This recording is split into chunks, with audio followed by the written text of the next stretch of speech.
भाग 1। ज्ञान की नगरी उज्जैन और आगरा का चतुर सिपाही। काल और पृष्ठभूमि। यह वह समय था जब भारतवर्ष ज्ञान, कला और शक्ति का केंद्र था। उत्तर में मुगल सम्राट अकबर का विशाल साम्राज्य अपनी बुलंदी पर था और उनके दरबार के नवरत्नों में से एक, बीरबल, अपनी तीक्ष्ण बुद्धि और हास्य के लिए दूर दूर तक प्रसिद्ध थे। उन्हें आगरा और फतेहपुर सीकरी की गलियों से लेकर शाही महल के गलियारों तक हर कोई चतुर और हाजिर जवाब के नाम से जानता था। वहीं मध्य भारत में न्याय और पराक्रम की धरती उज्जैन पर महान राजा विक्रमादित्य विक्रम का शासन था। उनका नाम न्याय के पर्याय के रूप में लिया जाता था। उनका दरबार भी नवरत्नों से सुशोभित था और उनके निर्णय किसी भी समस्या की जड़ तक पहुंचने की क्षमता रखते थे। विक्रम की शक्ति सिर्फ उनकी तलवार में नहीं, बल्कि उनके गहन ज्ञान और अद्वितीय मानसिक शांति में निहित थी। एक असाधारण पहेली का जन्म। कहानी की शुरुआत आगरा के शाही दरबार से होती है। एक दिन बादशाह अकबर ने अपने दरबार में एक ऐसी पहेली पेश की जिसने सभी दरबारी पंडितों, विद्वानों और यहाँ तक कि नवरत्नों को भी चकित कर दिया। पहेली किसी साधारण विषय पर नहीं थी, यह मानव मन की गति से संबंधित थी। अकबर ने सिंहासन से उठकर दरबार के बीचों बीच रखे एक जटिल नक्काशीदार संदूक की ओर इशारा करते हुए कहा, ए मेरे दरबारियों, इस संदूक में मैंने एक ऐसी वस्तु रखी है जो पूरे जहान में सबसे तेज चलती है। यह न सिर्फ सबसे तेज है, बल्कि एक ही पल में पूरब से पश्चिम और उत्तर से दक्षिण तक घूम आती है। इसे कोई देख नहीं सकता, पर हर कोई महसूस करता है। जो इस वस्तु को काबू कर ले, वह पूरे विश्व पर राज कर सकता है। बताओ, यह क्या है? दरबार में सन्नाटा छा गया। किसी ने प्रकाश कहा, किसी ने ध्वनि, तो किसी ने हवा, लेकिन बीरबल को छोड़कर सभी उत्तरों को अकबर ने अस्वीकार कर दिया। बीरबल का जवाब और बादशाह का हठ। जब बीरबल की बारी आई, तो उन्होंने हमेशा की तरह मुस्कुराते हुए, एक भी पल गवाए बिना, शांत लहजे में कहा, हुजूर, आपके संदूक में रखी वस्तु और इस जहान की सबसे तेज चीज मन। अकबर ने सिर हिलाया। वाह बीरबल, तुम्हारा जवाब हमेशा की तरह सटीक है। मन की गति से तेज कुछ भी नहीं है। यह एक ही पल में बचपन की यादों में, फिर दूर दराज के मक्कामदीना में और फिर भविष्य की चिंताओं में घूम आता है। लेकिन अकबर को संतुष्टि नहीं मिली। उन्होंने एक नया हठ पकड़ा। बीरबल, तुम्हारा ज्ञान अतुलनीय है, पर मैं जानना चाहता हूं, क्या इस धरती पर कोई ऐसा शासक है, कोई ऐसा ज्ञानी है, जो केवल मन को ही नहीं, बल्कि न्याय को भी तुमसे बेहतर समझता हो? क्या कोई ऐसा राजा है जिसकी चतुराई और न्याय बुद्धि की तुलना तुम्हारे और मेरी शाही बुद्धि से की जा सके? यह प्रश्न बीरबल के लिए एक चुनौती थी। वह जानते थे कि अकबर की यह जिज्ञासा केवल एक सवाल नहीं, बल्कि एक शाही दाव है। उज्जैन का नाम। बीरबल ने कुछ क्षण सोचा। उन्होंने विभिन्न राज्यों के शासकों के बारे में सोचा। तभी उन्हें अपने गुरुजनों से सुनी हुई एक कहानी याद आई, राजा विक्रमादित्य की, जिनके न्याय सिंहासन बत्तीसी पर बैठने मात्र से ही एक साधारण व्यक्ति भी परम ज्ञानी बन जाता था। बीरबल ने सम्मानपूर्वक झुकते हुए कहा, जहांपनाह, ज्ञान की सीमाएं हमारे शाही दरबार तक सीमित नहीं है।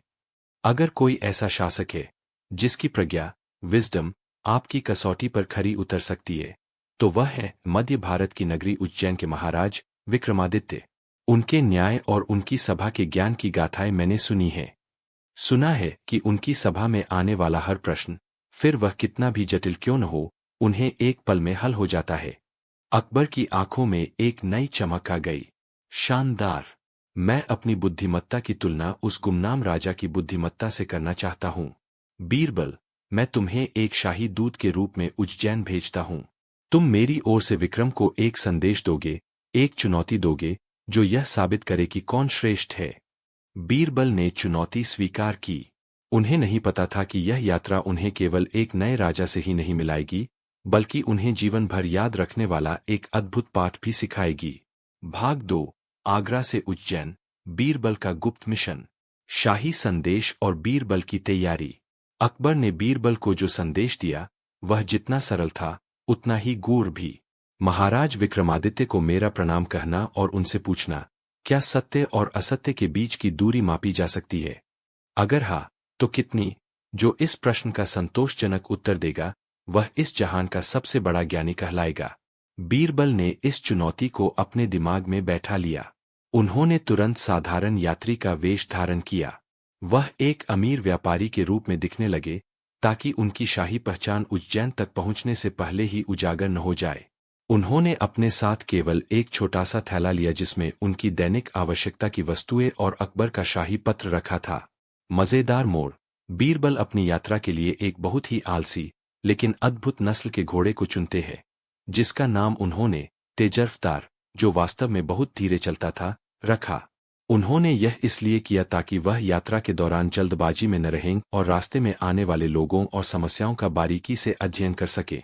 रास्ते में पहली पहेली। आगरा से उज्जैन का रास्ता लंबा और दुर्गम था। बीरबल ने जानबूझकर मुख्य मार्गों को छोड़कर छोटे ग्रामीण रास्तों को चुना। एक गांव के पास उन्होंने एक अजीबोगरीब दृश्य देखा। दो किसान आपस में लड़ रहे थे। एक किसान रामू के पास एक पुरानी सूखी हुई लकड़ी की छड़ी थी, जबकि दूसरे किसान शामू के पास एक बड़ी ताजी फलों से लदी हुई बेल थी। रामू जिद कर रहा था कि बेल उसकी है क्योंकि वह उसकी छड़ी पर चढ़कर इतनी बड़ी हुई है। शामू कह रहा था कि छड़ी तो सूखी थी, बेल का फल तो उसकी मेहनत और पानी से आया है। दोनों का झगड़ा गांव के मुखिया के पास गया, लेकिन मुखिया भी फैसला नहीं कर पाया। बीरबल, जो एक पेड़ के नीचे तेजरफ्तार को पानी पिला रहे थे, उत्सुकतावश पास गए। बीरबल का ग्रामीण न्याय। बीरबल ने दोनों किसानों की कहानी सुनी और मुस्कुराए। उन्हें तुरंत अकबर का प्रश्न याद आया कि क्या कोई उनसे बेहतर न्याय कर सकता है।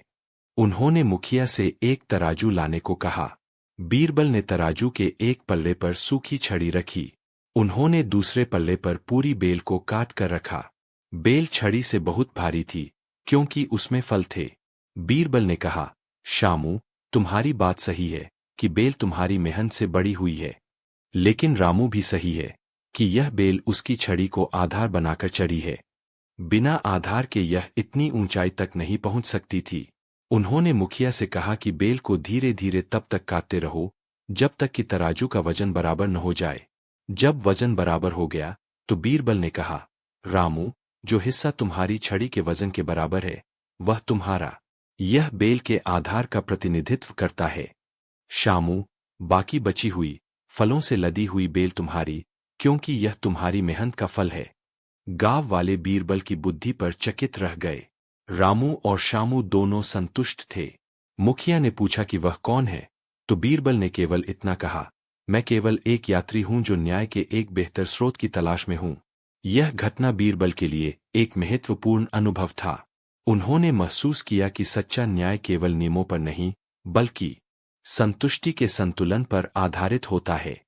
उन्होंने सोचा, अगर उज्जैन का न्याय इससे भी बेहतर है, तो वाकई विक्रम महान है। उज्जैन के द्वार पर। कई दिनों की यात्रा के बाद बीरबल अंततः शिप्रा नदी के तट पर बसी भव्य और प्राचीन नगरी उज्जैन के द्वार पर पहुंचे। द्वार पर तेजरफ्तार, जो अब तक और भी धीरे चलने लगा था, से उतरते हुए बीरबल ने देखा कि शहर की हवा में एक अजीब सी शांति और ज्ञान की गंध थी। उज्जैन के द्वारपाल उन्हें देखकर थोड़ा संशय में पड़ गए। बीरबल का वेश अमीर व्यापारी का था, लेकिन उनकी आंखें एक राजा जैसी तीक्ष्ण थीं। बीरबल ने द्वारपाल से कहा, मैं आगरा से आया एक व्यापारी हूं और महाराज विक्रमादित्य से मिलना चाहता हूं। मेरे पास उनके लिए एक बहुत ही कीमती व्यापारिक प्रस्ताव है, जिसे केवल वही समझ सकते हैं। यह प्रस्ताव सोने चांदी का नहीं, बल्कि ज्ञान का है। द्वारपाल, जो विक्रम के न्याय की शिक्षा के कारण स्वयं भी काफी समझदार थे, ने तुरंत भांप लिया कि यह कोई साधारण व्यक्ति नहीं है। उन्होंने बीरबल को शाही अतिथि गृह में ठहराने की व्यवस्था की और तुरंत महाराज विक्रम को इस ज्ञान के व्यापारी के आने की सूचना दी। भाग 3। राजा विक्रम का दरबार और पहली दृष्टि की परीक्षा। विक्रम की प्रतिक्रिया। जब राजा विक्रमादित्य को आगरा से आए एक ज्ञान के व्यापारी के बारे में बताया गया, तो वह मुस्कुराए। विक्रम अपनी गहरी अंतर्दृष्टि के लिए जाने जाते थे। उन्हें पता था कि कोई व्यापारी ज्ञान का प्रस्ताव लेकर नहीं आता, यह जरूर किसी बड़े दरबार का कोई गुप्त दूत होगा। विक्रम ने अपने मंत्री को निर्देश दिया, उस व्यापारी को कल सुबह दरबार में पेश किया जाए। लेकिन उससे पहले मेरी ओर से उसे एक साधारण स्वागत उपहार भेजो। उपहार में 3 चीजें होनी चाहिए, एक बड़ा, चमकीला शीशा, एक खाली घड़ा और एक मुट्ठी भर रेत। यह उपहार ही मेरे दरबार की पहली परीक्षा होगी। मंत्री असमंजस में पड़ गया, लेकिन उसने तुरंत महाराज के आदेश का पालन किया। बीरबल का कक्ष और रहस्यमय उपहार। बीरबल को जब शाही अतिथि गृह में तीनों वस्तुएं मिली, शीशा, घड़ा और रेत, तो वह चौंक गए। उन्होंने तुरंत समझ लिया कि राजा विक्रम ने उनकी यात्रा के उद्देश्य को बिना बताए ही भांप लिया है। बीरबल ने सोचा, चमकीला शीशा, यह मेरी पहचान बता रहा है। विक्रम यह कहना चाहते हैं कि मैं जानता हूं तुम कौन हो। तुम वह हो जो केवल खुद को देखते हो, यानी अपनी ही बुद्धिमत्ता पर गर्व करते हो। तुम एक ऐसे राजा के दूत हो जो केवल अपनी महानता को ही देखता है। खाली घड़ा, यह मेरी चुनौती को दर्शा रहा है। विक्रम पूछ रहे हैं, तुम क्या लेकर आए हो? तुम्हारे पास कुछ भी नहीं है। तुम्हारी ज्ञान की चुनौती मेरे सामने एक खाली बर्तन के समान है। एक मुट्ठी भर रेत, यह समय को दर्शा रहा है। विक्रम चेतावनी दे रहे हैं, तुम्हारा समय यहां व्यर्थ ही रेत की तरह फिसल जाएगा। जल्दी करो और अपने असली उद्देश्य पर आओ। बीरबल को विक्रम की बुद्धि पर बड़ा आश्चर्य हुआ। जिस राजा ने बिना बोले ही संदेश को तोड़ दिया, वह जरूर अकबर की कसौटी पर खरा उतरेगा। अगले दिन के लिए बीरबल ने भी एक पलटवार की तैयारी की। उन्होंने शीशे के ऊपर एक पतली मलमल का कपड़ा ढक दिया, घड़े को ताजे गुलाब जल से भर दिया और रेत को एक रंगीन रेशमी थैली में बांध दिया। बीरबल और विक्रम की आंखें मिलीं। अगले दिन बीरबल को विक्रम के भव्य दरबार में लाया गया। दरबार में नवरत्नों का समूह बैठा था और बीच में एक सादे लेकिन प्रभावशाली सिंहासन पर राजा विक्रमादित्य बैठे थे। उनकी आंखें शांत, गहरी और अत्यंत मेधावी थीं। जैसे ही बीरबल ने प्रवेश किया, विक्रम ने उन्हें सीधे आंखों में देखा। यह दृष्टि का टकराव नहीं था, बल्कि दो महान बुद्धियों का पहला मौन संवाद था। बीरबल ने आगे बढ़कर झुककर प्रणाम किया। विक्रम ने शांत स्वर में पूछा, ज्ञान के व्यापारी, स्वागत है। आपका व्यापारिक प्रस्ताव क्या है? बीरबल ने मुस्कुराते हुए अपने संशोधित उपहार पेश किए। मलमल से ढका शीशा। महाराज, शीशा अब भी है, लेकिन अब यह ढका हुआ है। इसका अर्थ है, मैं अब स्वयं को नहीं, बल्कि आपकी महानता और ज्ञान को देखने आया हूं। मैंने अपना अहंकार ढक दिया है। मैं एक दूत के रूप में आया हूं, न कि एक नवरत्न के रूप में। गुलाब जल से भरा घड़ा, घड़ा अब भी है, लेकिन अब यह ज्ञान की सुगंध से भरा है। इसका अर्थ है, मेरी चुनौती खाली नहीं है। यह एक उच्च ज्ञान से भरी है और मैं विनम्रतापूर्वक इसे आपके समक्ष प्रस्तुत करता हूं। रेशमी थैली में रेत, रेत अब भी है, लेकिन अब यह संभाल कर रखी गई है। इसका अर्थ है, मैं आपके समय का सम्मान करता हूं। मैं व्यर्थ बातें नहीं करूंगा और तुरंत अपने उद्देश्य पर आऊंगा। विक्रम अपनी सीट पर वापस झुक गए। उनके होठों पर एक हल्की मुस्कान आई। उन्होंने मंत्री की ओर देखा, जैसे कह रहे हों, यह व्यक्ति साधारण नहीं है। भाग 4, शाही चुनौती और पहली मुठभेड़। अकबर की चुनौती पेश। विक्रम ने बीरबल को आसन ग्रहण करने का संकेत दिया। ज्ञान के व्यापारी, विक्रम ने कहा, आपकी प्रस्तुति असाधारण है। कृपया वह उच्च ज्ञान मेरे समक्ष रखें जिसके लिए आप इतनी लंबी यात्रा करके आए हैं। बीरबल ने शाही पत्र निकाला और उसे विक्रम को सौंप दिया। विक्रम ने पत्र पढ़ा और उनके चेहरे के भाव बदल गए। चुनौती थी, क्या सत्य और असत्य के बीच की दूरी मापी जा सकती है? अगर हाँ, तो कितनी? दरबार में फिर से सन्नाटा छा गया। यह प्रश्न केवल ज्ञान का नहीं था, बल्कि यह दर्शन, नैतिकता और जीवन के सार से संबंधित था। विक्रम का तत्काल उत्तर। विक्रम ने बीरबल की आंखों में देखा और बिना एक पल भी हिचकिचाए उन्होंने जवाब दिया। एक ऐसा जवाब जो केवल एक राजा ही नहीं, बल्कि एक सच्चा ज्ञानी ही दे सकता था। विक्रम बोले, सत्य और असत्य के बीच की दूरी मापी जा सकती है, और यह दूरी मात्र 4 उंगल है। बीरबल चौंक गए। वह अकबर के दरबार के सबसे चतुर व्यक्ति थे, लेकिन उन्होंने इस सरल और गूढ़ उत्तर की कल्पना भी नहीं की थी। बीरबल की जिज्ञासा और व्याख्या। बीरबल ने तुरंत खड़े होकर पूछा, महाराज, आपका उत्तर बहुत ही गूढ़ है। कृपया अपनी इस 4 उंगल की माप को स्पष्ट करें। क्या आप भौतिक माप की बात कर रहे हैं, या यह कोई दार्शनिक संकेत है? विक्रम ने धीमे लेकिन अटल स्वर में समझाया। बीरबल, यह माप भौतिक भी है और दार्शनिक भी। मेरे कहने का अर्थ है, सत्य वह है जो तुम अपनी आंखों से देखते हो, और असत्य वह है जो तुम केवल अपने कानों से सुनते हो।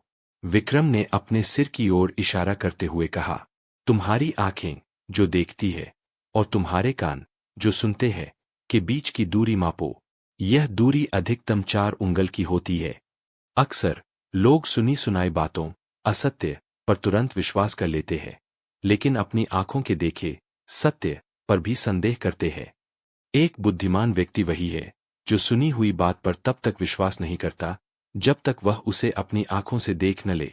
इसलिए देखना सत्य और सुनना असत्य के बीच 4 उंगल की ही दूरी है। जो व्यक्ति इस दूरी को समझता है वही सत्य और असत्य के भेद को पहचानता है। बीरबल इस जवाब से अभिभूत हो गए। अकबर ने जो जटिल प्रश्न पूछा था, विक्रम ने उसे एक सरल, वैज्ञानिक और दार्शनिक सत्य में बदल दिया था। बीरबल जानते थे कि वह पहली टक्कर हार चुके हैं। भाग 5, बीरबल की हार और विक्रम की महानता, कहानी का निष्कर्ष। भाग 1, एक नया सम्मान। बीरबल ने गहरे सम्मान के साथ सिर झुकाया। महाराज विक्रमादित्य, मैं आगरा के बादशाह अकबर के दरबार का दूत बीरबल हूँ। आपका उत्तर केवल संतोषजनक नहीं है, बल्कि यह एक ज्ञान का महासागर है जिसे आपने एक छोटे से घड़े में भर दिया है। मैं यह स्वीकार करता हूं कि इस विशेष प्रश्न पर आपका ज्ञान और आपकी प्रज्ञा मेरे स्वामी और मेरी दोनों की तुलना में कहीं अधिक है। विक्रम ने विनम्रतापूर्वक कहा, बीरबल, ज्ञान की कोई प्रतियोगिता नहीं होती। यह एक नदी की तरह है जो जहां भी जाती है वहां की धरती को उपजाऊ बना देती है। मैं तुम्हारी बुद्धिमत्ता और तुम्हारे न्याय की गाथाएं भी सुन चुका हूं। अकबर सौभाग्यशाली है कि उनके पास तुम जैसे नवरत्न है। एक नई चुनौती। बीरबल ने फैसला किया कि वह विक्रम की परीक्षा अभी समाप्त नहीं करेंगे। उन्होंने एक और सवाल पूछा जो उनकी चतुराई का प्रतीक था। महाराज, एक आखिरी सवाल जो मेरे मन में है। अगर आप महानतम ज्ञानी हैं, तो समय को कैसे नियंत्रित किया जा सकता है? क्या आपने इसे नियंत्रित करने का कोई तरीका खोजा है? विक्रम ने फिर एक अद्भुत जवाब दिया। बीरबल, समय को रोका नहीं जा सकता, नियंत्रित नहीं किया जा सकता, लेकिन समय के परिणाम को नियंत्रित किया जा सकता है। यदि तुम हर पल सत्कर्म करते हो, तो हर आने वाला पल तुम्हारे लिए खुशी और सफलता लेकर आएगा। यही समय पर सच्चा नियंत्रण है। बीरबल को यह महसूस हुआ कि वह एक ऐसे व्यक्ति से मिले हैं जो केवल राजा नहीं, बल्कि एक सच्चे योगी, ज्ञानी है। बीरबल ने शाही पत्र में विक्रम का उत्तर दर्ज किया और उज्जैन के अतिथि गृह की ओर प्रस्थान किया। उन्होंने तय किया कि वह इस महान राजा के साथ कुछ और दिन बिताएंगे ताकि वह उनकी बुद्धिमत्ता की गहराई को और समझ सके। यह बीरबल और विक्रम की पहली मुलाकात का पहला भाग था, एक ज्ञान का युद्ध जिसने दोनों महान हस्तियों के बीच सम्मान और जिज्ञासा की नींव रखी। आगे क्या? भाग 6, बीरबल की जासूसी और उज्जैन का रहस्य। बीरबल का अवलोक। विक्रम के उत्तर से बीरबल पूरी तरह संतुष्ट थे, लेकिन एक दरबारी होने के नाते उनका स्वभाव था कि वह हर चीज की गहराई तक पहुंचे। उज्जैन में कुछ ऐसा था जो उन्हें बेचैन कर रहा था। उन्होंने देखा कि उज्जैन की प्रजा बहुत शांत और संतुष्ट थी। न कहीं कोई बड़ा झगड़ा, न कोई बड़ी समस्या। हर कोई अपने काम में व्यस्त था और ऐसा लगता था जैसे महाराज विक्रम के न्याय ने हर समस्या को जड़ से खत्म कर दिया हो। बीरबल ने सोचा, किसी भी राज्य में इतना पूर्ण सुख असंभव है। जरूर यहाँ कोई ऐसी बात है जिसे विक्रम ने बड़े रहस्य के साथ छिपा रखा है। अकबर को संतुष्ट करने के लिए मुझे केवल जवाब ही नहीं, बल्कि इस राज्य की वास्तविक महानता का प्रमाण भी चाहिए। उन्होंने अपनी व्यापारी की वेशभूषा को बदलकर एक सामान्य भिक्षुक का वेश धारण किया। उन्होंने एक साधारण सा फटा हुआ कुर्ता पहना, हाथ में एक लकड़ी का डंडा लिया और एक मिट्टी का कटोरा लेकर उज्जैन की गलियों में निकल पड़े। एक अजीबोगरीब रिवाज। गली गली घूमते हुए बीरबल ने एक बहुत ही अजीब रिवाज देखा। शहर के बीचों बीच एक बहुत बड़ा, सुंदर बाजार था जहां हर तरह का सामान बिकता था। लेकिन बाजार के केंद्र में एक ऊंचे चबूतरे पर एक बहुत ही साधारण सा व्यक्ति बैठा था जो सबसे कीमती चीज बेचने का दावा कर रहा था। जब लोग उससे पूछते कि वह क्या बेच रहा है, तो वह आदमी चिल्लाकर कहता, मैं बेच रहा हूं एक पल का पछतावा, सिर्फ एक सोने की मोहर में। लोग इस पर हंसते थे, उस आदमी को पागल समझते थे और आगे बढ़ जाते थे। बीरबल को लगा कि यह कोई साधारण पागलपन नहीं है, यह जरूर विक्रम की कोई गुप्त शिक्षा या परीक्षा होगी। बीरबल की गुप्त पूछताछ। बीरबल उस आदमी के पास गए। भिक्षुक के वेश में उन्होंने कटोरा आगे बढ़ाया। भाई, तुम क्या कर रहे हो? लोग तुम्हें पागल समझते हैं। एक पल का पछतावा, भला कौन खरीदेगा, और वह भी एक सोने की मोहर में। उस आदमी ने बीरबल की ओर ध्यान से देखा, मानो वह जानता हो कि यह कोई साधारण भिक्षुक नहीं है, और धीरे से कहा, महाराज। उसने जानबूझकर महाराज शब्द का प्रयोग किया। लोग सोचते हैं कि मैं पागल हूं, क्योंकि वे केवल अतीत के पछतावे को देखते हैं, जो व्यर्थ है। लेकिन मैं उस भविष्य के पछतावे को बेच रहा हूं जो उन्होंने अभी तक किया ही नहीं है। मेरा मालिक, महाराज विक्रम, कहते हैं कि जीवन में सबसे महंगी चीज वही होती है जिसे हम समय पर नहीं कर पाते और बाद में पछताते हैं। बीरबल ने तुरंत अपनी कमर से एक सोने की मोहर निकाली और उसे देते हुए कहा, मैं तुम्हारा पछतावा खरीदता हूं। वह आदमी मुस्कुराया, मोहर ली और कहा, आपका पछतावा आज से मेरा हुआ। अब आप कुछ भी करें, पछतावा आपको नहीं होगा। जाइए और आज एक ऐसा काम कीजिए जो आपको सबसे ज्यादा खुशी दे, बिना किसी डर के। बीरबल को यह सौदा बहुत मजेदार लगा। उन्होंने सोचा, एक सोने की मोहर में मैंने अपनी स्वतंत्रता खरीद ली है। भाग 7। विक्रम का जाल और बीरबल की चतुराई। राजा की गुप्त जानकारी। महाराज विक्रमादित्य को पहले ही सूचना मिल चुकी थी कि उनका ज्ञान का व्यापारी एक भिक्षुक के वेश में शहर में घूम रहा है। विक्रम जानते थे कि बीरबल को केवल उत्तर से संतोष नहीं मिलेगा, वह राज्य के आंतरिक कार्यप्रणाली को समझना चाहेंगे। इसलिए पछतावे का व्यापारी का नाटक विक्रम ने ही सेट करवाया था। यह बीरबल को फंसाने के लिए बिछाया गया एक जाल था। विक्रम ने सोचा, बीरबल चतुर है, लेकिन क्या वह मेरे राज्य के सबसे कठिन नियम को तोड़ पाएंगे?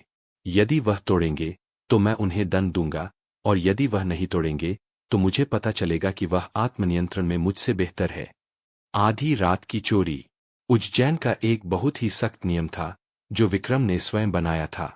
रात 10 बजे के बाद कोई भी व्यक्ति, चाहे वह कितना भी धनी हो या कितना भी गरीब, शहर की सबसे महत्वपूर्ण चीज को हाथ नहीं लगा सकता था, और वह चीज थी एक बड़ा, पका हुआ, रसीला आम। यह नियम राजा के बगीचे के आमों पर लागू था, जो बाजार के बीचों बीच एक खास पेड़ पर लटके रहते थे। यह नियम इसलिए बनाया गया था ताकि लोग लालच और स्वार्थ पर काबू पाना सीखें।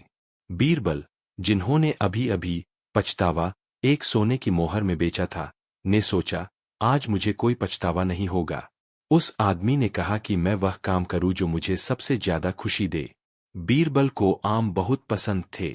उन्होंने सोचा, महाराज विक्रम ने न्याय तो दिखा दिया, अब देखते हैं कि उनका शासन कितना सख्त है। आम तोड़ने का प्रयास। आधी रात को बीरबल ने भिक्षुक के वेश में उस बाजार के पेड़ की ओर बढ़ना शुरू किया। रात बहुत शांत थी, केवल उल्लुओं की आवाज आ रही थी। बीरबल उस आम के पेड़ पर चढ़ गए। उन्होंने सबसे बड़ा, सबसे पका हुआ आम चुना। जैसे ही उन्होंने आम तोड़ने के लिए हाथ बढ़ाया, तभी कहीं से भी 2 विशालकाय और खामोश सिपाही प्रकट हुए। उन्होंने तुरंत बीरबल को पकड़ लिया, इससे पहले कि वह आम को तोड़ पाते। बीरबल ने चिल्लाकर पूछा, तुम कौन हो? मुझे क्यों पकड़ रहे हो? मैं तो केवल एक आम तोड़ने वाला था। सिपाहियों ने पूरी तरह से खामोशी बनाए रखी। वे बीरबल को सीधे राजमहल की गुप्त जेल की ओर ले गए। भाग 8। जेल की कोठरी और बीरबल का अंतिम दाव। जेल का सन्नाटा। बीरबल को एक छोटी, अंधेरी, लेकिन साफ सुथरी जेल की कोठरी में बंद कर दिया गया। वहां एक दिया जल रहा था और पीने के लिए ताजा पानी रखा था। बीरबल ने सोचा, यह राजा तो वाकई कमाल का है। इसने मेरी जासूसी को भांप लिया और मुझे एक साधारण नियम तोड़ने के लिए पकड़ लिया। अब अगर मैं कहता हूं कि मैं अकबर का नवरत्न हूं, तो यह मेरी हार होगी। बीरबल ने मन में मुस्कुराया। उन्होंने अपना पछतावे का सौदा याद किया। उन्होंने जोर से हंसना शुरू कर दिया। जेल की कोठरी में उनकी हंसी गूंज उठी। सिपाही चौंक गए। उन्होंने जेलर को बुलाया। जेलर ने पूछा, भिक्षुक, तुम आधी रात को चोरी करते पकड़े गए हो, और अब हंस रहे हो। क्या तुम पागल हो गए हो? बीरबल ने अपनी हंसी रोकी और शांत स्वर में कहा, नहीं जेलर, मैं इसलिए हंस रहा हूं क्योंकि मुझे आज कोई पछतावा नहीं है। मैंने कल ही बाजार के एक आदमी को एक सोने की मोहर देकर अपना पछतावा बेच दिया है। अब मैं जानता हूं कि मेरे जीवन का कोई भी कार्य, चाहे वह आम चुराना ही क्यों न हो, मुझे भविष्य में कष्ट नहीं देगा। मैं आजाद हूं। बात महाराज तक पहुंची। जेलर को लगा कि यह भिक्षुक सिर्फ पागल नहीं है, बल्कि बहुत ही खतरनाक और चतुर है। उसने तुरंत महाराज विक्रम को जाकर पूरी बात बताई। विक्रम ने सब कुछ सुनकर अपना माथा पीट लिया। उन्होंने सोचा, मैंने बीरबल को फंसाने के लिए जाल बिछाया था, लेकिन इसने उस जाल को भी एक नया अर्थ दे दिया। इसने मेरे ही पछतावे के व्यापारी के नियम का उपयोग करके अपने अपराध को तर्कसंगत बना दिया। यह व्यक्ति सचमुच मेरी कल्पना से कहीं ज्यादा चतुर है। विक्रम समझ गए कि बीरबल को दंडित नहीं किया जा सकता, क्योंकि दंड देने का अर्थ होगा पछतावे के व्यापारी के नियम को तोड़ना और यह दिखाना कि उज्जैन में किए गए वादे झूठे हैं। दरबार का अगला सत्र। अगली सुबह बीरबल को जेल से बाहर निकाला गया और सीधे राज दरबार में पेश किया गया। इस बार बीरबल ने अपना शाही व्यापारी का वेश धारण कर लिया था। विक्रम सिंहासन पर बैठे थे, उनके चेहरे पर एक हल्की मुस्कान थी। विक्रम ने कहा, ज्ञान के व्यापारी, मैंने सुना है कि तुमने रात में कुछ फलों का व्यापार करने का प्रयास किया था, जिसके लिए तुम्हें थोड़ी देर के लिए मेरे अतिथियों के विश्राम गृह जेल में ठहरना पड़ा। बीरबल ने झुककर कहा, क्षमा करे महाराज, मैंने फलों का व्यापार नहीं बल्कि स्वतंत्रता का व्यापार किया था। मैंने एक सोने की मोहर देकर अपना पछतावा बेच दिया, और इसलिए मैंने वह किया जो मेरे मन को सबसे ज्यादा खुशी देता। अगर आपके राज्य के नियम इतने सख्त है कि एक व्यापारी रात में आम भी नहीं तोड़ सकता, तो मैं समझता हूं कि आपका शासन केवल न्याय पर ही नहीं बल्कि कठोर आत्मनियंत्रण पर भी आधारित है। विक्रम का न्याय और बीरबल की जीत। विक्रम ने हाथ जोड़कर बीरबल का सम्मान किया। बीरबल, तुम न केवल चतुर हो, बल्कि तुम मेरे राज्य के नियमों को भी मेरे ही हथियारों से तोड़ना जानते हो।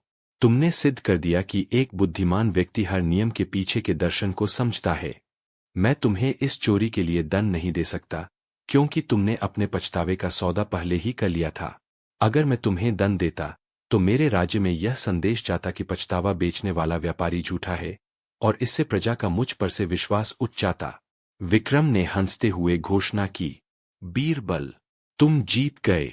तुमने सिद्ध कर दिया कि तुम्हारे पास सिर्फ हाजिर जवाबी ही नहीं, बल्कि एक गहरी रणनीतिक बुद्धिमत्ता भी है, जो किसी भी स्थिति को अपने पक्ष में मोड़ सकती है। जाओ और मेरे लिए एक ऐसा इनाम चुनो जो तुम्हें सबसे ज्यादा खुशी दे। बीरबल ने विनम्रता से कहा, महाराज, मुझे किसी इनाम की जरूरत नहीं है।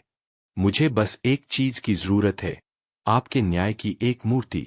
विक्रम ने तुरंत अपने कारीगरों को बुलाकर एक छोटी सी सोने की तराजू बनाने का आदेश दिया, जो न्याय का प्रतीक था। भाग 9, विदाई और मित्रता का आरंभ। अकबर के लिए संदेश। बीरबल ने अब जाने की तैयारी की। उन्हें पता था कि उन्होंने अकबर के लिए सबसे शानदार जवाब और प्रमाण प्राप्त कर लिया है। विक्रम ने बीरबल को विदाई देते हुए कहा, बीरबल, जब तुम अकबर को मेरा संदेश दो, तो उनसे कहना कि यह ज्ञान का युद्ध नहीं, बल्कि ज्ञान का मिलन था। तुम मेरे राज्य में आए और तुमने मेरे सबसे बड़े रहस्य, पछतावे के व्यापारी, को एक झटके में हल कर दिया। मुझे खुशी है कि तुमने मेरे आत्मनियंत्रण के नियम का भी मजाक उड़ाया, क्योंकि एक राजा को यह जानने की जरूरत होती है कि उसके नियम कितने अटूट है। बीरबल ने कहा, महाराज, मैं अकबर को बताऊंगा कि इस जहान में दो ही शासक है जो बुद्धिमान है, एक जो प्रश्न पूछना जानता है और दूसरा जो उसका सटीक उत्तर देना जानता है, और आप दोनों ही महान हैं। बीरबल का सबक। उज्जैन से वापस आगरा की यात्रा पर बीरबल ने अपने तेजरफ्तार घोड़े पर बैठे हुए सोचा। उन्होंने महसूस किया कि अकबर और विक्रम के बीच क्या अंतर है। अकबर समस्याओं को चुनौती के रूप में देखते हैं और समाधान के लिए तर्क का उपयोग करते हैं। विक्रम समस्याओं को जीवन के दर्शन के रूप में देखते हैं और समाधान के लिए मूल सिद्धांतों का उपयोग करते हैं। विक्रम की 4 उंगल की दूरी, देखना बनाम सुनना और पछतावे का सौदा, दोनों ही जीवन के गहरे सिद्धांत थे जिन्हें बीरबल ने पहली बार महसूस किया था। भाग 2 का निष्कर्ष। बीरबल अंततः आगरा पहुंचे और बादशाह अकबर को विक्रम का संदेश और सोने की तराजू भेंट की। अकबर विक्रम के जवाब और बीरबल की पूरी कहानी, विशेषकर पछतावे के व्यापारी वाली, सुनकर बहुत खुश हुए। उन्होंने स्वीकार किया कि विक्रम की बुद्धिमत्ता अतुलनीय है। इस तरह बीरबल और विक्रम की पहली मुलाकात एक अद्वितीय बौद्धिक रोमांच साबित हुई, जिसने न केवल दोनों राज्यों के बीच सम्मान का सेतु बनाया, बल्कि बीरबल को एक गहरा दार्शनिक सबक भी सिखाया। बादशाह की बेचैनी। बीरबल की वापसी के बाद बादशाह अकबर बहुत खुश थे, लेकिन पूरी तरह संतुष्ट नहीं थे। विक्रम की 4 उंगल की दूरी वाली बुद्धिमत्ता ने उन्हें प्रभावित किया था, पर अकबर का शाही अहंकार अभी भी पूरी तरह शांत नहीं हुआ था। एक दिन अकबर ने अपने दरबार में घोषणा की, बीरबल, तुमने विक्रम की प्रज्ञा, विजडम का लोहा मनवा दिया, लेकिन अब मैं उनके साहस और निर्णय लेने की क्षमता की परीक्षा लेना चाहता हूं। एक राजा की असली परीक्षा उसकी चतुराई नहीं, बल्कि उसकी चुनौतियों से लड़ने की हिम्मत होती है। अकबर ने एक नया, बहुत ही जटिल और विचित्र चुनौती तैयार की। अकबर को अंक 7 से गहरा लगाव था। 7 नवरत्न, 7 सुर, 7 महाद्वीप आदि। 7 अजीब शर्तें। अकबर ने बीरबल को एक बार फिर शाही दूत बनाकर उज्जैन भेजने का फैसला किया, लेकिन इस बार उनका संदेश केवल एक प्रश्न नहीं, बल्कि 7 असंभव और अजीब शर्तें थीं। अकबर ने कहा, बीरबल, विक्रम से कहना कि अगर वह खुद को महानतम शासक मानते हैं, तो उन्हें मेरे इस नए प्रश्न का उत्तर देना होगा। लेकिन उत्तर देने से पहले उन्हें मेरी 7 अजीब शर्तें पूरी करनी होंगी। अगर वह एक भी शर्त पूरी नहीं कर पाते, तो इसका अर्थ होगा कि उनका साहस और ज्ञान अधूरा है। बीरबल ने उत्सुकता से पूछा, हुजूर, वह 7 अजीब शर्तें क्या है? अकबर ने एक एक करके शर्तें बताईं, जिन्हें सुनकर बीरबल भी दंग रह गए। उन्हें मेरे प्रश्न का उत्तर एक ऐसे घोड़े पर बैठकर देना होगा, जो हवा से बात करता हो, लेकिन उसके पैर जमीन पर न पड़े। उत्तर देते समय उन्हें 7 दिनों तक बिना कुछ खाए पिए रहना होगा। उन्हें अपने दरबार में एक ऐसी चीज लानी होगी, जो एक साथ चलती भी हो और जमती भी हो। उन्हें एक ऐसा व्यक्ति ढूंढना होगा, जिसने कभी झूठ न बोला हो। उन्हें मुझे उज्जैन से 7 ऐसे रत्न भेजने होंगे, जो न तो धरती से निकले हों और न ही समुद्र से। उन्हें मुझे एक ऐसी पुस्तक भेजनी होगी, जिसमें केवल गलतियों के बारे में लिखा हो। उत्तर देने का समय और स्थान उन्हें नहीं, बल्कि मुझे तय करना होगा। बीरबल ने सोचा, पहली बार तो सवाल दार्शनिक था, पर इस बार शर्तें सीधे तौर पर विक्रम के साहस और मेरे तार्किक कौशल की परीक्षा है। बीरबल की तैयारी और गुप्त कोड। बीरबल तुरंत समझ गए कि ये शर्तें असंभव हैं। अकबर का उद्देश्य विक्रम को नीचा दिखाना था, लेकिन बीरबल जानते थे कि विक्रम साहसी और बुद्धिमान है। बीरबल ने एक गुप्त चाल चली। उन्होंने शाही पत्र में अकबर की शर्तें उसी तरह लिखीं, लेकिन पत्र के किनारे पर उन्होंने बारीक शाही लिपि में एक गुप्त कोड लिख दिया। वह कोड केवल 2 शब्दों का था, गहरा सोचो, डीप थिंक। वह जानते थे कि विक्रम शब्दों को नहीं, बल्कि उनके पीछे के अर्थ को समझेंगे। यह गुप्त कोड बीरबल की ओर से विक्रम के लिए एक चेतावनी थी कि ये शर्तें भौतिक रूप से पूरी करने के लिए नहीं है, बल्कि उन्हें चतुराई से तोड़ने के लिए है। बीरबल इस नए, जोखिम भरे मिशन के लिए उज्जैन की ओर रवाना हुए। भाग 11। विक्रम का दरबार और शर्तों का गूढ़ रहस्य। उज्जैन में आगमन। जब बीरबल उज्जैन पहुंचे, तो उनका स्वागत एक महान दूत के रूप में किया गया। इस बार बीरबल ने कोई भिक्षुक का वेश नहीं लिया। उन्होंने सीधे दरबार में प्रवेश किया। विक्रम ने मुस्कुराते हुए बीरबल का स्वागत किया। बीरबल, मुझे पता था कि तुम वापस आओगे। जब एक ज्ञान का बीज बो दिया जाता है, तो उसे बार बार सींचना पड़ता है। कहो, अकबर ने इस बार ज्ञान की कौन सी नई चुनौती भेजी है? बीरबल ने सम्मानपूर्वक पत्र सौंपा। विक्रम ने पत्र पढ़ना शुरू किया। जैसे जैसे उन्होंने 7 शर्तें पढ़ी, उनके दरबारियों के चेहरे पर चिंता की लकीरें उभर आईं, लेकिन विक्रम का चेहरा शांत रहा। उन्होंने पत्र के किनारे पर बीरबल का गुप्त कोड देखा, गहरा सोचो। विक्रम ने आंखें बंद कीं और गहरी सांस ली। वह समझ गए कि ये शर्तें केवल प्रतीकात्मक है, और बीरबल उन्हें इन चुनौतियों का चतुर समाधान खोजने के लिए संकेत दे रहे हैं। शर्तों का समाधान, साहस और ज्ञान का मेल। विक्रम ने आंखें खोलीं और एक के बाद एक 7 शर्तों का समाधान बताना शुरू किया, जिसने सभी दरबारियों को स्तब्ध कर दिया। शर्त 1, हवा से बात करने वाला घोड़ा जिसके पैर जमीन पर न पड़े। विक्रम ने मुस्कुराते हुए कहा, यह कोई असंभव काम नहीं है। बीरबल, अकबर को मेरा जवाब, यह घोड़ा उज्जैन के सबसे बेहतरीन शिल्पकार द्वारा बनाया जाएगा। यह एक लकड़ी का घोड़ा होगा जिसे इतना ऊंचा उठाया जाएगा कि उसके पैर जमीन को न छुए। चूंकि वह घोड़ा लकड़ी का होगा, वह हवा से बातें करेगा क्योंकि वह हवा में ही लटका होगा। और वह हवा से तेज इसलिए होगा क्योंकि घोड़े की कल्पना हवा से भी तेज चलती है। इस घोड़े पर बैठना राजा के विचारों पर बैठना है। साहस और कल्पना का उपयोग। शर्त 2, 7 दिनों तक बिना कुछ खाए पिए उत्तर देना। विक्रम ने कहा, बीरबल, अकबर से कहना कि राजा केवल अन्न से नहीं बल्कि अपने राज्य की समृद्धि से जीवित रहता है।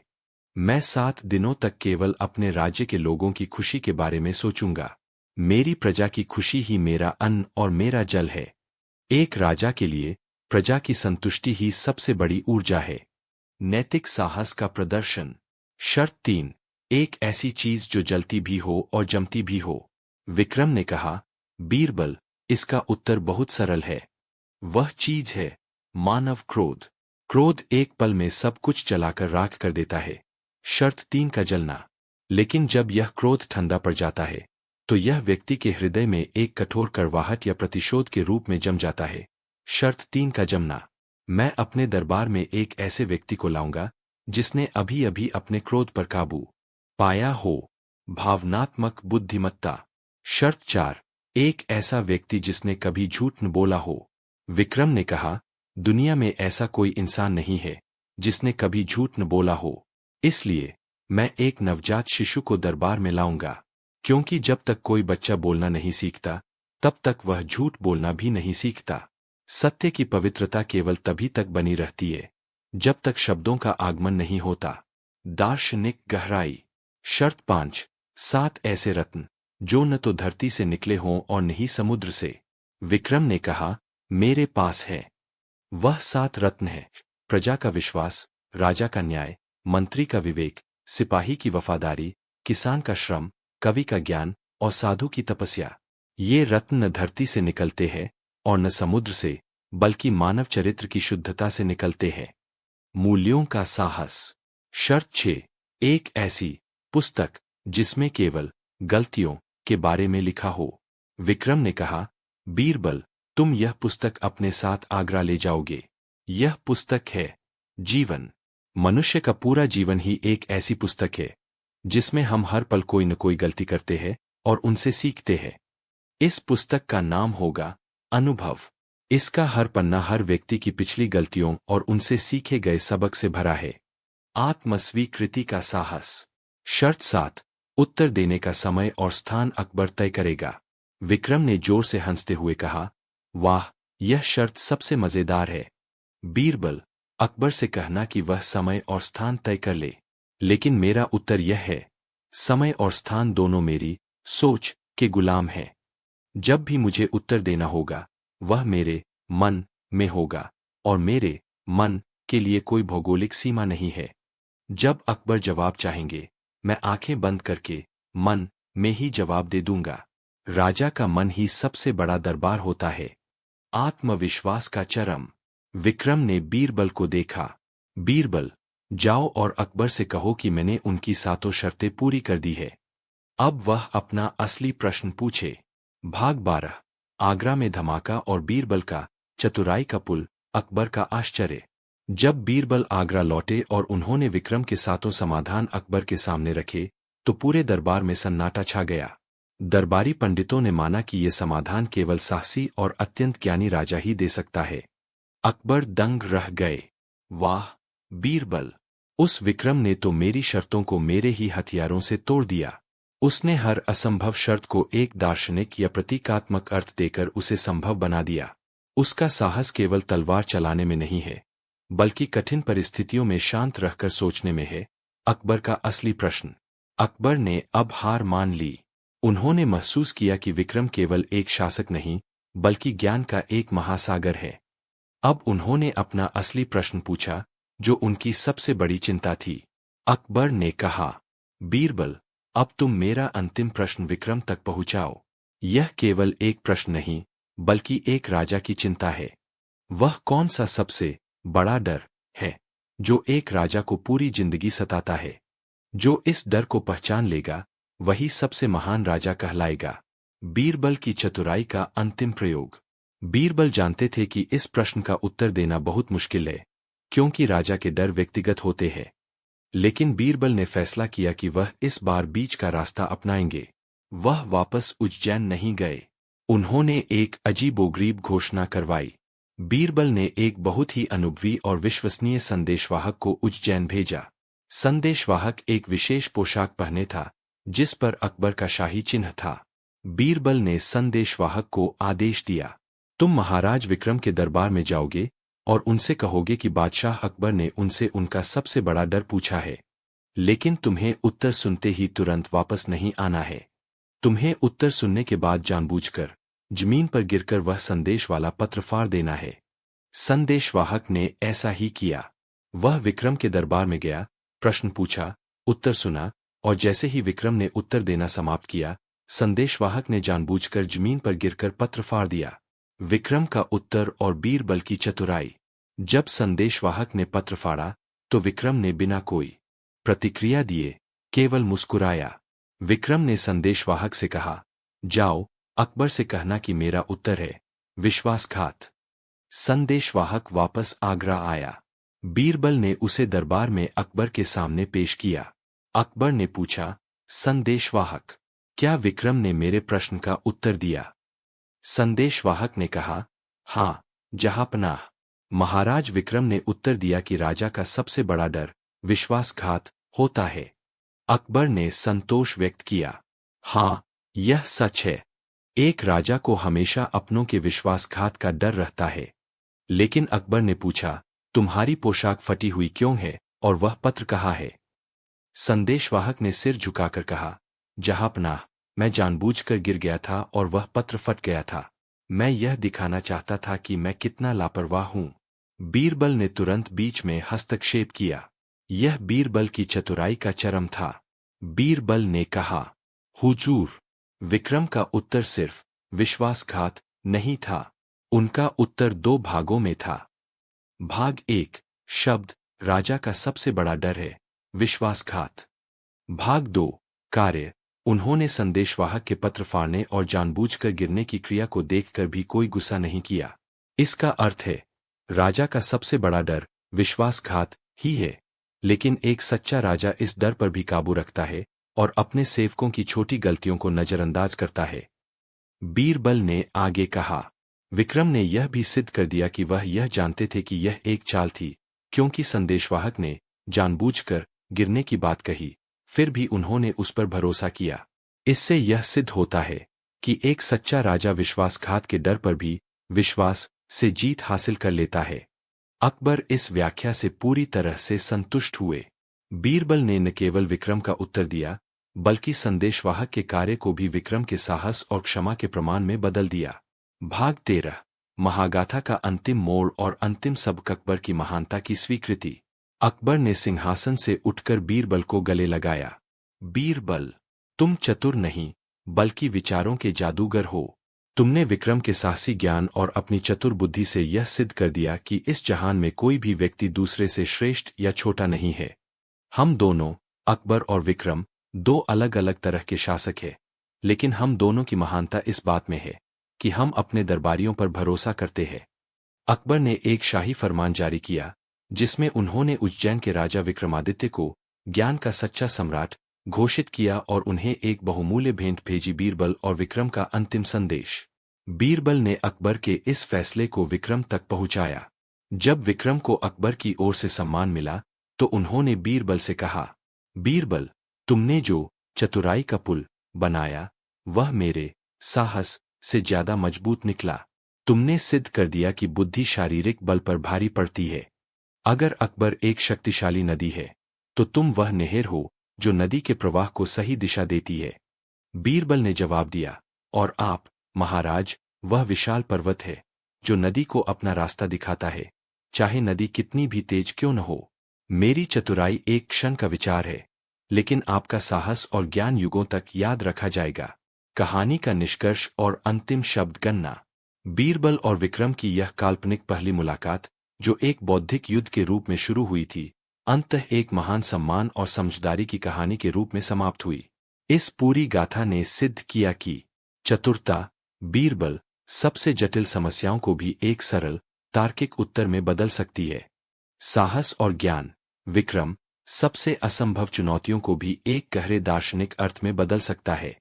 और सबसे मजेदार बात यह रही कि दोनों ने एक दूसरे को नीचा दिखाने की बजाय एक दूसरे की महानता को स्वीकार किया।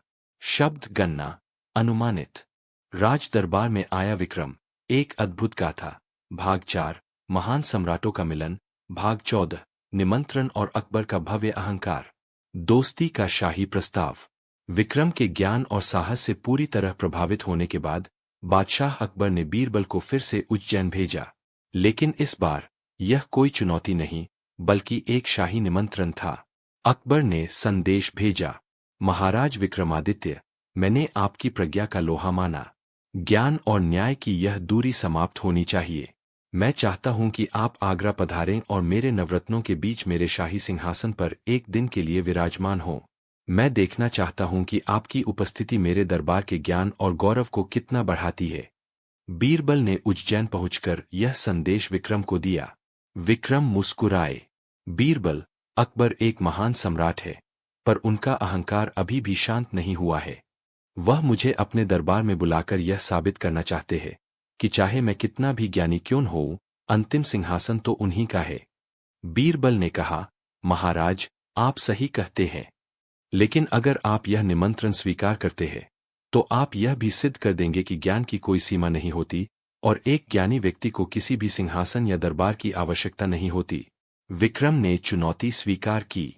ठीक है बीरबल, मैं अकबर के दरबार में जाऊंगा, लेकिन मैं वहां एक राजा के रूप में नहीं, बल्कि एक यात्री ज्ञानी के रूप में जाऊंगा।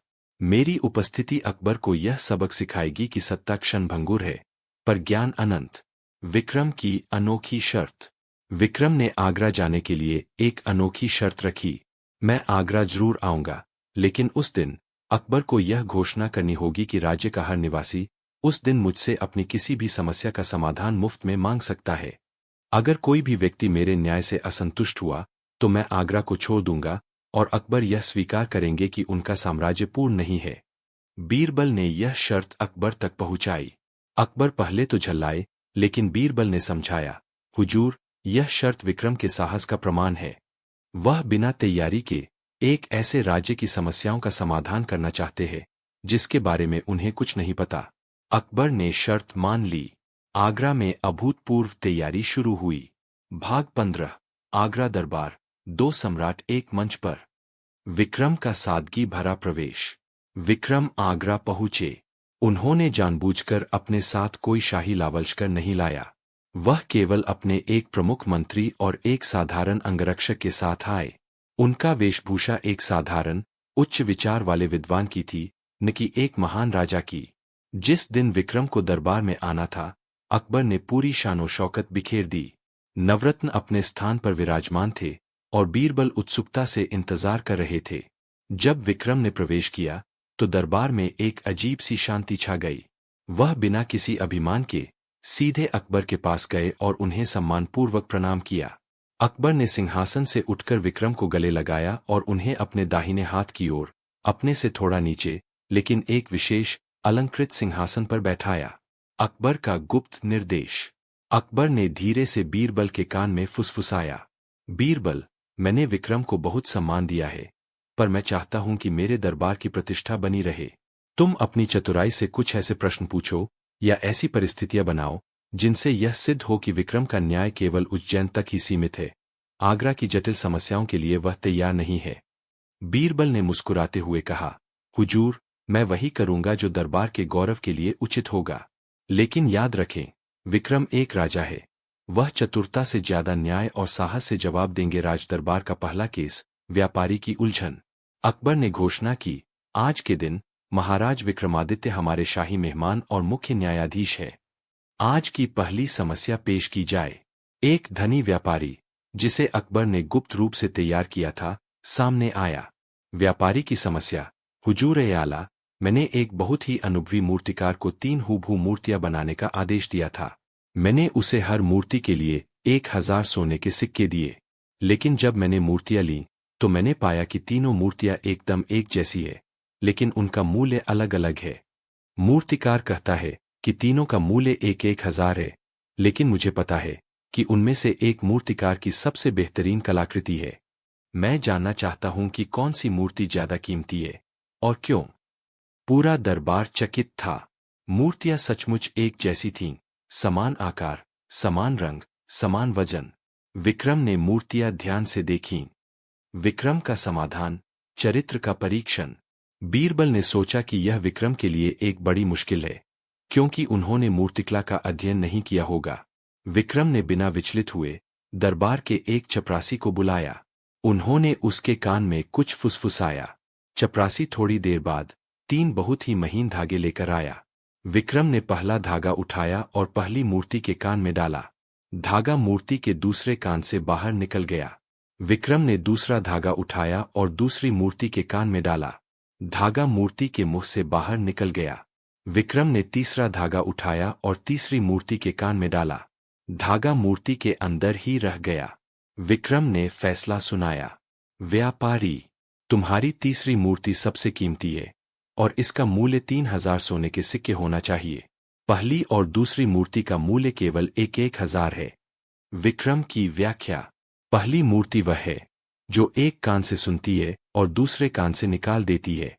ऐसे व्यक्ति के ज्ञान का कोई मूल्य नहीं होता। यह मूर्तिकार की सबसे कमजोर कृति है। दूसरी मूर्ति वह है जो एक कान से सुनती है और तुरंत मुंह से बोल देती है। ऐसे व्यक्ति का ज्ञान दूसरों को हानि पहुंचाता है, क्योंकि वह गुप्त बातें नहीं रख पाता। यह मूर्तिकार की मध्यम कृति है। तीसरी मूर्ति वह है जो एक कान से सुनती है और बात को अपने अंदर रखती है, उस पर विचार करती है और फिर ही कोई निर्णय लेती है। यही सबसे कीमती गुण है और यह मूर्ति मूर्तिकार की सर्वश्रेष्ठ कलाकृति है। पूरा दरबार, जिसमें बीरबल भी शामिल थे, विक्रम के इस साहसी और मौलिक न्याय से स्तब्ध रह गया। अकबर ने सिर झुका लिया। भाग 16। बीरबल का पलटवार और विक्रम का जवाब। बीरबल का गुप्त प्रश्न। अकबर ने संकेत दिया कि अब बीरबल की बारी है। बीरबल ने जानबूझकर एक ऐसा मामला पेश किया जो सीधे तौर पर विक्रम के साहस को चुनौती दे। बीरबल एक वृद्ध लेकिन बहुत ही चतुर दरबारी को लेकर आए। वृद्ध दरबारी की समस्या, महाराज विक्रम, मेरा एक पड़ोसी है जो हमेशा मुझ पर चोरी का इल्जाम लगाता है, जबकि उसने खुद भी कई बार चोरी की है। मैं जानना चाहता हूं कि ईमानदारी और बेईमानी के बीच का सबसे बड़ा अंतर क्या है। यह अंतर न तो धन का होना चाहिए, नहीं धर्म का, बल्कि कुछ ऐसा होना चाहिए जिसे हर कोई महसूस करे। बीरबल ने सोचा, विक्रम हमेशा दार्शनिक जवाब देते हैं। मैं उन्हें इस बार एक ऐसा जवाब देने के लिए मजबूर करूंगा जो कार्रवाई से संबंधित हो। विक्रम ने कुछ क्षणों तक उस वृद्ध दरबारी को देखा, फिर बीरबल को देखा और मंद मंद मुस्कुराए। उन्हें पता था कि यह बीरबल का बिछाया हुआ जाल है। विक्रम का साहसी जवाब। विक्रम ने बीरबल को सीधे संबोधित करते हुए कहा, बीरबल, तुम एक चतुर व्यक्ति हो। तुम जवाब जानते हो, पर तुम चाहते हो कि मैं इस भीड़ के सामने इसे साहस के साथ सिद्ध करूं। ठीक है, विक्रम ने घोषणा की। ईमानदारी और बेईमानी के बीच का सबसे बड़ा अंतर है शांति, पीस। दरबारी हैरान रह गए। बीरबल ने तुरंत पूछा, महाराज, यह तो एक दार्शनिक जवाब हुआ। इसे सिद्ध कैसे किया जाएगा? विक्रम ने जवाब दिया, जो उनके साहसी व्यक्तित्व का प्रतीक था। इसे सिद्ध करने के लिए हमें दोनों को जबरदस्ती की रात में डालना होगा। विक्रम ने अपने मंत्री को आदेश दिया, इस वृद्ध दरबारी को आज रात राजकोष, शाही खजाना के बीचों बीच अकेले सोने की अनुमति दी जाए, और इसके पड़ोसी, जो चोर होने का इल्जाम लगाता है, उसे आज रात कब्रिस्तान में अकेले सोने की अनुमति दी जाए। अगले दिन वृद्ध दरबारी सुबह सुबह राज दरबार में आया। उसके चेहरे पर रात भर की चिंता और तनाव था। उसने कहा, हुजूर, मैं रात भर सो नहीं सका। मुझे डर था कि कहीं कोई मुझ पर खजाने की चोरी का इल्जाम न लगा दे, या कहीं कोई दूसरा चोर मुझे मारकर भाग न जाए। पूरी रात मैंने बेईमान होने के डर में काटी। चोर पड़ोसी आया। उसके चेहरे पर रात भर की नींद और शांति थी। उसने कहा, महाराज, मैंने कब्रिस्तान में बहुत शांति से रात काटी। मुझे पता था कि वहां मेरे पास चुराने के लिए कुछ नहीं है और नहीं कोई मुझसे कुछ चुरा सकता है। मैंने रात भर ईमानदार होने की शांति में काटी। विक्रम ने अंतिम फैसला सुनाया। सुनो, बेईमान व्यक्ति जब ईमानदारी का काम करता है, जैसे खजाने की रक्षा, तो वह डर और अशांति महसूस करता है। और ईमानदार व्यक्ति जब बेईमानी की जगह पर होता है, जैसे कब्रिस्तान, तो वह शांति महसूस करता है, क्योंकि वह जानता है कि उसके पास खोने के लिए कुछ नहीं है। यही सबसे बड़ा अंतर है। ईमानदारी तुम्हें शांति देती है, चाहे तुम कहीं भी हो, और बेईमानी तुम्हें डर देती है, चाहे तुम सोने के ढेर पर ही क्यों बैठे हो। बीरबल ने सिर झुका लिया। यह जवाब न केवल दार्शनिक था, बल्कि इसमें न्याय को सिद्ध करने का एक साहसी प्रयोग भी शामिल था। भाग 17, अंतिम पहेली, भविष्य और बीरबल की रणनीति। अकबर की पराजय और आखिरी दाव। अकबर अब पूरी तरह हार मान चुके थे। विक्रम ने हर चुनौती का उत्तर न केवल बुद्धि से दिया, बल्कि अपने अद्वितीय साहस से उसे सिद्ध भी किया। अकबर ने खड़े होकर कहा, महाराज विक्रमादित्य, आप सचमुच ज्ञान के सम्राट हैं। मेरा दरबार आज आपके न्याय से धन्य हुआ है। लेकिन मेरे मन में एक अंतिम प्रश्न है, जो मेरे राज्य के भविष्य से संबंधित है। अकबर का अंतिम प्रश्न। महाराज, मेरे राज्य में सबसे बड़ा खतरा क्या है? क्या वह कोई विदेशी हमला है या कोई आंतरिक विद्रोह? मुझे भविष्य से डर है। यह प्रश्न बीरबल को भी चकित कर गया। इसका उत्तर देना असंभव था, क्योंकि विक्रम को मुगल साम्राज्य की गुप्त जानकारी नहीं थी। विक्रम की भविष्यवाणी और अंतिम सबक। विक्रम ने एक गहरी सांस ली। उन्होंने बीरबल और अकबर दोनों को देखा। बादशाह हिंद, आपका सबसे बड़ा खतरा न तो कोई विदेशी हमला है और न ही कोई आंतरिक विद्रोह। आपका सबसे बड़ा खतरा है अति संतुष्टि। दरबार में शोर मच गया। विक्रम ने शांत स्वर में व्याख्या की। जब कोई राजा इतना शक्तिशाली और इतना समृद्ध हो जाता है कि वह संतुष्ट होकर बैठ जाता है, तो वह नए ज्ञान की तलाश छोड़ देता है, नए संकटों को देखना बंद कर देता है। आपके दरबार में बीरबल जैसे ज्ञानी है, लेकिन अगर आप यह सोचना शुरू कर देंगे कि आप सबसे महान हैं और अब आपको कुछ सीखने की जरूरत नहीं है, तो आपका साम्राज्य अंदर से सड़ना शुरू हो जाएगा। विक्रम ने अकबर के सिंहासन की ओर इशारा किया। आपका सबसे बड़ा खतरा यह है कि आप केवल सिंहासन को देखते हैं, न कि उसके नीचे बैठी प्रजा की समस्याओं को। जब राजा संतुष्ट हो जाता है, तो उसके सेवक अहंकारी हो जाते हैं और प्रजा की आवाज दब जाती है। यही किसी भी साम्राज्य के पतन की सबसे बड़ी वजह है। विक्रम ने निष्कर्ष निकाला।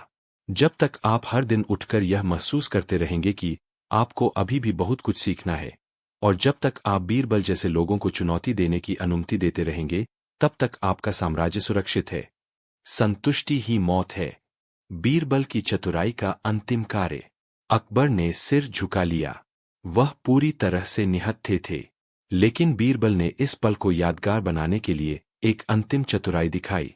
बीरबल ने एक बड़ा सा सिक्का लिया और उसे 2 भागों में तोड़कर एक भाग विक्रम को दिया और दूसरा भाग अकबर को।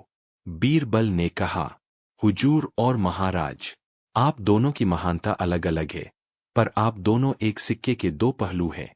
महाराज विक्रम वह पहलू है जो ज्ञान और साहस का प्रतिनिधित्व करता है, जो राजा को यह सिखाता है कि न्याय ही अंतिम सत्य है।